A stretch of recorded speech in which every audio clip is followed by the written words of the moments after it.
when you make a choice, it's gone. It's out of your hands. It's like dropping a rock in a lake, and there's ripple effects from these choices. And this first choice I made was when I had cocaine put in my face at 18 years old. The ripple effects of that choice were devastating.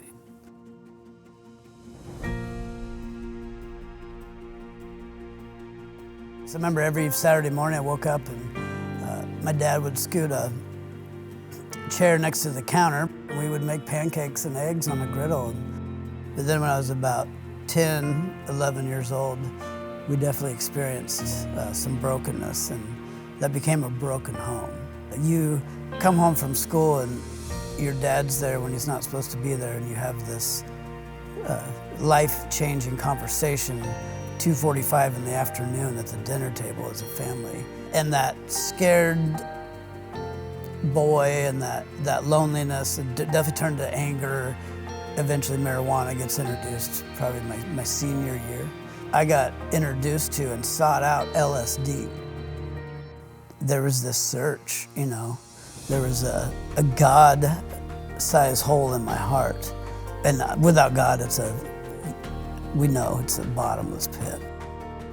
I'd gotten very suicidal, being on my knees in an apartment floor in San Diego, yelling and having this argument with God. And sometimes I call it my Lieutenant Dan moment. If you've seen Forrest Gump and he's on the boat and there's a storm and he's yelling at God and is this all you got? And I was yelling at him, is this your plan?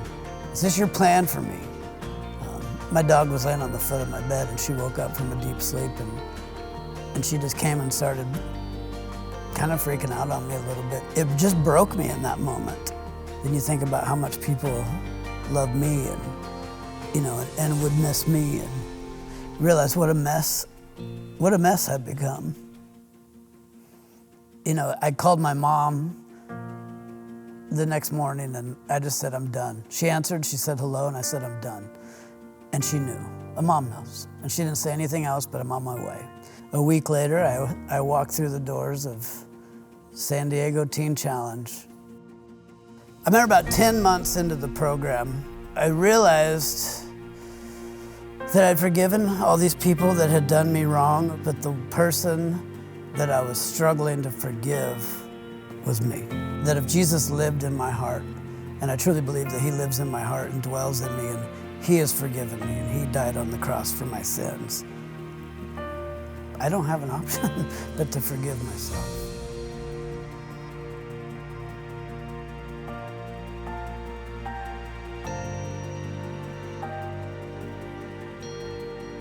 When I graduated Teen Challenge Ministry Institute, and what a blessing, and I was able to do an internship at the church I grew up going to. Then I was able to be blessed to get hired on at that church and to be their young adult pastor.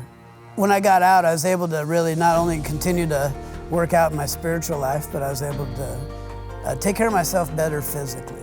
And over the years of that, I even became a personal trainer at some gyms, and now God has blessed me with business ownership. I'm part of a successful gym that is continuing to grow right now. I remember my prayer was, when I was having a screaming match with God, was that if you really love me, you'll kill me. And I'm thankful because he answered that prayer. Because whoever that guy was, he killed that guy. I've been delivered. My Bible says that I've been crucified with Christ, and it's I that no longer live, but Christ lives in me. You see it over and over again in the Bible. What the enemy meant for bad, God 100% meant for good.